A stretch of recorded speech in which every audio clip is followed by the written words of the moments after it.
Ah, professor, você lembrou de gravar sozinho, hein? Melhorando, né? Tô melhorando aos poucos. Evoluindo. Sempre melhora, né? Minha memória, às vezes, eu tomei vacina hoje, tô mais memoriado. Aí sim, hein? Meu pai também tomou vacina hoje. A gente é da mesma idade, então, hein? Você tem 53 também? Não. Eu também de professor.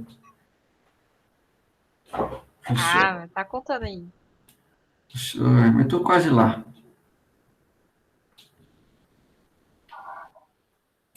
Vamos lá.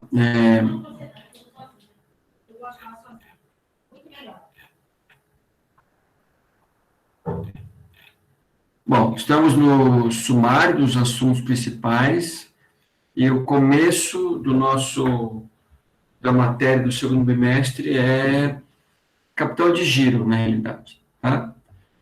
Eu vou tirar daqui, fico olhando para vocês, só vou lembrar os assuntos. Bom, no capital de giro, vocês viram basicamente o ponto fundamental da gestão do capital de giro é você discutir o que é o capital de giro. Então, basicamente, entender que o capital de giro é o dinheiro que fica circulando entre as contas do ativo e do passivo circulante, de modo que a empresa consiga pagar os seus compromissos em dia, usando os recursos disponíveis e baratos. Não precisa usar o dinheiro que não está disponível e, por conta disso, fica um pouco mais caro. A forma de calcular essa questão é uma discussão sobre a necessidade de capital de giro. Que vocês já viram a fórmula ativo circulante operacional menos o passivo circulante operacional. Que, na realidade, significa não o dinheiro que a empresa tem, mas o dinheiro que a empresa precisa ter para bancar a sua operação normal. Vimos que o ideal é que essa necessidade seja negativa, de modo que o ativo circulante operacional seja menor que o passivo circulante operacional. O que significa isso? Significa que, como a conta caixa não está no ativo circulante operacional, os recursos eles ficam rapidamente transitando entre estoque, duplicatas, caixa. Eu compro estoque, vendo, recebo. Posso receber a prazo ou posso receber à vista. Mas o dinheiro constantemente volta para o caixa. Por isso que o ativo operacional ele é pequeno, porque o dinheiro não fica muito tempo ali. E aí, quando o passivo vem operacional, que basicamente é fornecedores e contas a pagar, e não está contando a conta financiamentos ou a conta empréstimos, que são mais caros, a empresa vai ter menos ativo porque o dinheiro não está mais ali, está no caixa. Não porque sempre esteve no caixa, mas aquilo foi, comprei, vendi, recebi rapidamente. E aí, o dinheiro em caixa que veio da venda dos estoques, eles pagam os compromissos. Então, com o capital de giro girando rapidamente e se convertendo em caixa constantemente, a empresa vai ter condição de pagar suas contas em dia. Qual seria o inverso disso e o aspecto ruim desse inverso? É quando a empresa não consegue vender os estoques a tempo de pagar as contas. Então, o estoque não foi vendido, ou se foi vendido, não foi recebido ainda, mas a conta venceu. Se a conta venceu, tem que pagar, mas se eu não tenho dinheiro ainda, ou você vai atrasar o pagamento dessa conta, ou você vai financiar o dinheiro para pagar essa conta. Tanto atrasar o pagamento gera custo, gera juros, quanto fazer um novo financiamento também gera.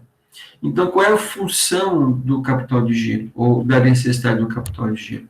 Girar as contas do ativo circulante rapidamente para que a empresa tenha disponibilidade para pagar as suas contas. Isso que é a ideia básica que vocês viram. Aí vocês viram a gestão das principais contas do ativo circulante, de modo a ter essa condição de pagamento. Viram que os estoques eles são feitos ou são comprados para gerar recursos para a empresa, e o foco nesse caso é comprar o valor ideal para que você não tenha muito dinheiro parado em estoque e perca o seu poder aquisitivo. Esse é um problema. O outro, tendo muito estoque, e se esse estoque for de alguma forma perecível ou ficar obsoleto facilmente, eu não vou conseguir vender pelo preço que eu deveria vender, então vou perder também mais dinheiro com relação a isso. E aí vem uma preocupação que é como a empresa pode gerenciar os seus estoques. Aí vocês viram duas ferramentas, uma é o diagrama de Pareto, ou curva ABC, que é a mais fácil, você divide o estoque em grupos, grupos de importância, grupo A, grupo B, grupo C. O grupo A é o grupo que tem menos quantidade, mas mais de um outro atributo. Então, se eu pensar em dividir o estoque em valor, então o item A seriam os estoques que eu tenho menos itens, mas que representam muito em valor. Então, 20% dos itens que representa 70% do estoque em termos de valor. E o grupo C é o oposto, eu tenho muita quantidade e pouco valor, e o grupo B é o intermediário entre o B, entre o A e o C. Na realidade, o Pareto, vocês viram, viram que existe uma ferramenta só para que vocês saibam usar para fazer alguma divisão. Não precisa dividir o Pareto só por custo, mas eu posso dividir por venda. Então, o grupo ABC, o grupo A seriam os itens mais vendidos. E aí você vai gerenciar o estoque. Se eu tenho um Pareto dos mais vendidos, o que eu tenho que fazer? Pegar o grupo A e nunca deixar faltar, porque ele é o item dos mais vendidos, ou o grupo dos mais vendidos. O item grupo C, de repente que vende menos, eu devo ter esse estoque, mas não em grandes quantidades, porque a venda é pequena. Então é só uma possibilidade de você gerir o estoque de modo adequado, para não comprar demais, não ficar muito estoque parado, dificultar essa transição do dinheiro. A segunda ferramenta que vocês viram foi o lote econômico de compra, o LEC. Esse LEC é raiz de 2 vezes S vezes O sobre C. Quem não decorou não tem problema. 2 é da fórmula, o S é a demanda, então o lote ele pressupõe que a empresa consiga estabelecer uma previsão de estoque exata, estável e conhecida. Então, é o S, o C é o custo de carregamento, que está lá embaixo, né? O custo de manutenção do estoque, ele é contado por peça por período. Então, quanto mais peças eu mantenho em estoque, mais eu gasto desse carregamento. E o O, que está em cima, é o custo de pedido, como se fosse um frete. Então, cada vez que eu peço, eu gasto mais. Se eu peço menos, eu gasto menos. Esses dois custos são inversos. Então, se eu tento pedir poucas vezes, eu tenho que pedir grandes quantidades. Então, eu aumento muito o custo de carregamento e reduzo o custo de pedido. Se eu tento pedir de pouco em pouco, eu tenho que pedir várias vezes. Então, eu reduzo o de carregamento, mas aumento o custo de pedido. Então, eu tenho que achar uma quantidade que otimiza um pouco essas questões, que é o ponto de interseção entre essas duas linhas, são inversas, que é o lote. Então, o lote, a definição que mais importa para vocês, porque o resto é conta, é você pensar o seguinte: o lote econômico de compra é a quantidade de estoque que eu vou pedir que minimiza o valor dos custos. Minimiza significa que eu não tenho uma quantidade que gera um custo mais baixo. Custo total, que é a soma desses dois custos. Não tem uma quantidade que gera um custo menor, porque o lote minimiza isso. Então, a pergunta é, mas por que eu vou ter que usar o lote econômico de compra? Porque o lote garante o menor valor do custo total. Mas garante como? Uma garantia matemática. Então, não existe uma quantidade de estoque tanto maior quanto menor que o lote que você vai encontrar, que gera um custo total mais baixo. Não existe. Nem igual, tá? No máximo, maior. Ok? O resto é conta. É saber a sua demanda, é saber o quanto custa cada pedido, é saber também quanto custa para manter cada peça em estoque. Depois aplica a raiz quadrada, você vai encontrar o lote é uma quantidade, tá? Em unidades. Depois, se você quiser, você pode achar o custo para pedir, o custo para manter, mas aí são fórmulas à parte, tá? Mole, mole, mole, aplicação de fórmula e explicação dos conteúdos, nada muito diferente disso aí. Bom, falando um pouco sobre duplicatas a receber, vocês viram que a principal preocupação da empresa com esse fato é tentar achar um equilíbrio entre não vender nada a prazo e também não vender muito a prazo. Se eu vendo nada a prazo, alguém vai vender, um concorrente vai vender, e eu vou perder alguns clientes que não podem pagar esse bem à vista ou preferem pagar esse bem a prazo. Mas também, se eu vendo muito a prazo, eu posso também perder poder aquisitivo, porque vai ficar o dinheiro preso em duplicatas, não vou conseguir pagar as minhas contas. E também a principal preocupação é com a geração de inadimplência. Se eu vendo muito a prazo, eu posso não receber em dia. Isso nós chamamos de padrões de crédito, que é como a empresa vende a prazo para o cliente dela. Então, se eu vendo à vista 30 e 60, 30, 60 e 90, dou desconto, não dou desconto. Então, qual é a tônica dessa parte? A tônica é a seguinte: a empresa tem um certo padrão de crédito. Então, a menos que seja uma empresa novíssima, mas abrir eu tenho um padrão, que é vender só à vista, vender à vista e a prazo, vender com prazo X, com prazo Z, eu tenho um padrão de crédito. E a pergunta é assim: se você introduzir alguma mudança nesse padrão de crédito, ou mais prazo, ou desconto, ou menos prazo, ou coisas diversas, o resultado vai ser impactado. Então, a pergunta é assim: dependendo da proposta que você faz de alteração, tem que saber se é viável ou não. Viável ou não antes de mudar. Porque se não for viável e eu mudar, eu já mudei, não vai ter muito o que fazer em relação a isso. Posso resgatar alguma coisa, mas, basicamente, o que foi feito já foi feito. Bom, então, essa parte significa o seguinte: eu tenho uma condição e eu tenho uma proposta de mudança nos padrões de crédito e eu vou verificar se essa proposta é boa ou ruim. Nesse caso, se é viável ou não. Então, se isso vai gerar mais dinheiro do que vai gastar. Porque toda mudança que você faz, algum custo sempre vai existir, como também algum ganho vai sempre existir. A preocupação é que os ganhos sejam maiores que os custos para caracterizar que a mudança é viável. E é bom que a empresa tenha essa preocupação e faça essa pergunta antes de mudar. Tá? Então, essa é a ideia. Como é que você resolve esses problemas? Você tem que entender quais são as variáveis em jogo. Então, são 3 variáveis para os casos mais gerais e 4, acrescenta mais uma, se a proposta de mudança for o desconto financeiro. Então, assim, as variáveis principais são aumento dos lucros com a venda ou redução do lucro com a venda. Então, se eu vendo mais, eu posso esperar, de modo geral, que parte dessa venda vai gerar lucro. É uma visão. Também posso ter, além dos ganhos com os lucros, o quanto a empresa investe em duplicatas.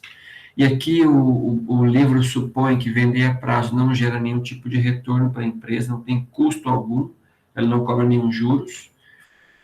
Então, nesse caso, se você investe muito a prazo, ou se de um ano para outro o investimento a prazo aumenta demais, você vai ter menos condição de bancar essa situação.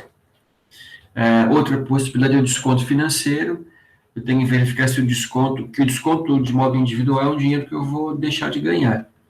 Então, ele tem que ser compensado ou com mais vendas, ou com menos inadimplência, ou com algum outro fator, porque se eu gastar e não recuperar, compensa ficar como está, não precisa ficar mudando muito para uma situação que eu tenho, não tenho certeza, mas eu tenho fortes indícios que não vai ser uma coisa boa para a empresa, né? Então, essa é a preocupação que a gente tem que ter em relação a isso. Feito isso, você vai fazer as contas de cada variável dessa separada. Então, eu tenho que calcular lá se essa variação, né, da proposta para o atual, para o proposto, tem vantagens ou desvantagens. Depois eu faço uma junção das principais contas, vendo se eu tenho mais vantagem ou menos desvantagem. Tá? E aí a gente encerra o capítulo do ativo circulante. E do passivo circulante, a conta que vocês viram é a ideia de um cálculo sobre a compensação de pagar com ou sem desconto. Então, essa é a preocupação que se tem. Então, vale a pena para a empresa pagar mais cedo e com desconto. Então, pagar mais cedo pode ser um problema, porque eu tenho que ver se eu tenho esse dinheiro disponível para pagar mais cedo. Isso não vai fazer falta, mas o desconto é um benefício. Então, pagar mais cedo com desconto, ou não oferecer o desconto, não aproveitar o desconto e pagar mais no fim do prazo concedido pela empresa. Então, eu não tenho desconto, mas também não corro o risco de pagar custos dos financiamentos. E a outra parte dos passivos a gente não viu, né? Não vai ver por enquanto, depois das férias, depois das provas SUBs e assim vai.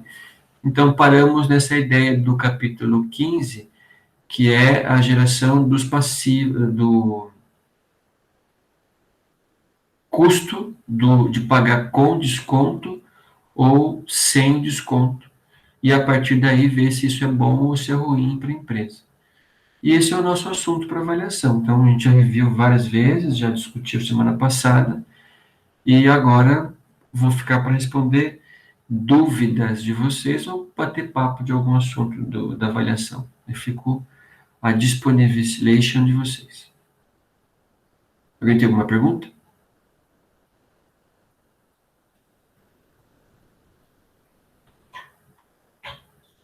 Nada, nada, nada. Então, eu vou fazer até amanhã. Amanhã é quarta, né? Até amanhã, para que vocês tenham quinta para fazer uma lista. Vou postar no Moodle, vou avisar no grupo de vocês para não fazer a prova valendo 10. Aí faz a avaliação valendo 7. E aí vocês vão ter um prazo para entregar até o dia 30, né? Para entregar essa lista, para lançar e compor a nota de vocês. Vai ser uma listinha bem simples. São uma ou outra atividade para que vocês dêem uma estudadinha também, mas nada sério, nada muito complicado. Beleza, meu povo? É isso aí, hoje é só para isso. Beleza, professor. Beleza, mais alguém? Luana não está estudando, Poliana está estudando, Ingrid também está estudando, Eduardo tá... Ó, vi a sua foto, Eduardo. Todo pancoso lá no banco. É, pro. Bonitão. Não, você viu no Face? Eu acho que foi no Face ou no Instagram, não sei, eu não estava vendo lá. Acho que foi no Face, não sei. E eu também vi o do Emanuel. Conhece no dia?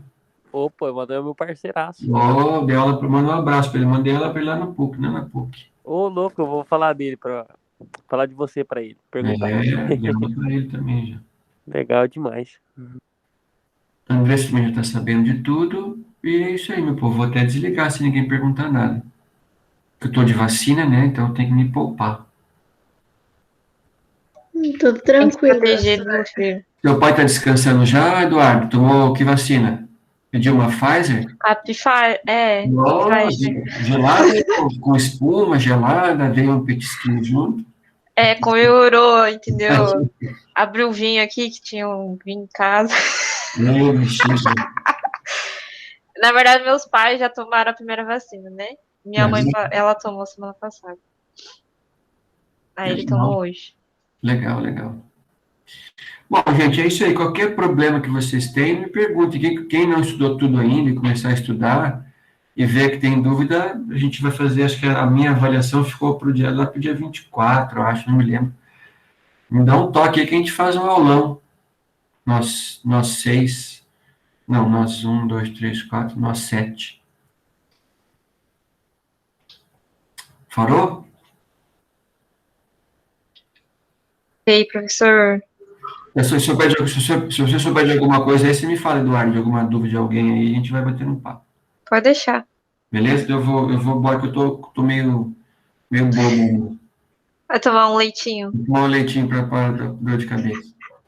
Aí vai Professor, você tomou da AstraZeneca? Tomei Pfizer. Agora, Isso é muito chique, né? Porque a AstraZeneca diz que dá uma baqueada. essa dá um pouco menos, mas essa dá mais, essa AstraZeneca dá mais. Realmente, o pessoal que tomou ficou uns 2 dias de cama, né? Viu? Mas é isso aí, ó. Vocês 7 aí, 6 aí, me falem alguma coisa, a gente vai bater no papo semana que vem, para todo mundo chegar forte para avaliação. Um detalhe, provavelmente a gente vai, na semana do primeira semana de julho, não é para vocês o recado, mas só para uma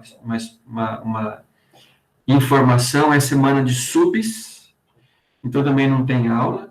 Então, a gente praticamente, no fim das provas, entramos em férias. Eu mandei o calendário para vocês, acho que mandei para a Eduarda, né, o link, e a gente volta só em julho.